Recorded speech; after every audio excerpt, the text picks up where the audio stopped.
Politics பண்ணக்கூடிய இந்த கட்சியில கூடிய கொள்கை பரப்பு செயலாளர்கள் சம்பத்குமாரும் லயலா மணியும் நாங்க உழைச்சி சம்பாதிச்சு வாழ்றோம், திருநெல்வேலியில வாழ உழைச்சி சம்பாதிச்சு வாழக்கூடிய விஜய் தான் தன்னுடைய வெளிநாட்டுக்காரன ரோல்ஸ் ராய்ஸ்க்கு வரிகட்ட மறுத்தாரா?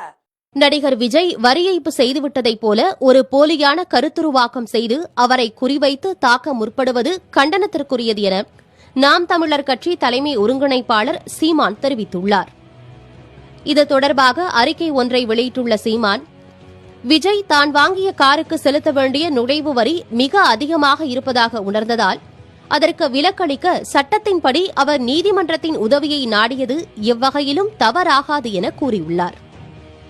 கடந்த காலங்களில் கிரிக்கெட் வீரர்களுக்கு இவ்வாறு வரிச் சலுகை அளிக்கப்பட்டுள்ளதாக சீமான் சுட்டிக்காட்டியுள்ளார். அண்ணன் சீமான் முறைப்படி கார் வாங்கி அதுக்கு ரோட் டாக்ஸ் கட்டி அந்த கார்ல ஓடிட்டு இருக்காரு. திரள்நிதி என்பது உலகம் முழுமைக்கக்கூடிய தமிழர்கள், உலகம் முழுமைக்குடைய ஈழத்தமிழர்கள், உழைக்க போன தமிழர்கள், என்னை போன்றவர்கள். எங்க அண்ணன் சீமானுக்கு நாங்க கொடுக்கிறோம். வரும் தேர்தலில் ஒரு தொகுதிக்கு 1 கோடி ரூபாய் வேண்டுமென நாம் தமிழர் கட்சியின் பெண் நிர்வாகி மற்றும் அக்கட்சியின் பேச்சாளர் சாட்டை துரை அண்ணனுக்கு சொல்லணும், திரள் நிதி அப்படி இப்படின்னு போறதை விட 2026க்கு நம்ம தொகுதிக்கு அட்லீஸ்ட் ஒரு கோடியாவது வந்து தேத்துற அளவுக்கு ஃபண்டிங்க்கு நம்ம என்ன பண்றதுன்னு யோசிக்கணும்.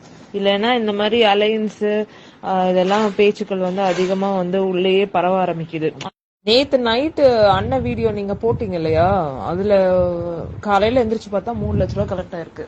அதுவே ஒன்னும் தெரியாம ஏங்க 3 லட்சமா 5 லட்சம் வந்திருக்குங்க. நான் போட்டதுக்கு பிறகு என்ன டேட்டா எடுக்கிறீங்க?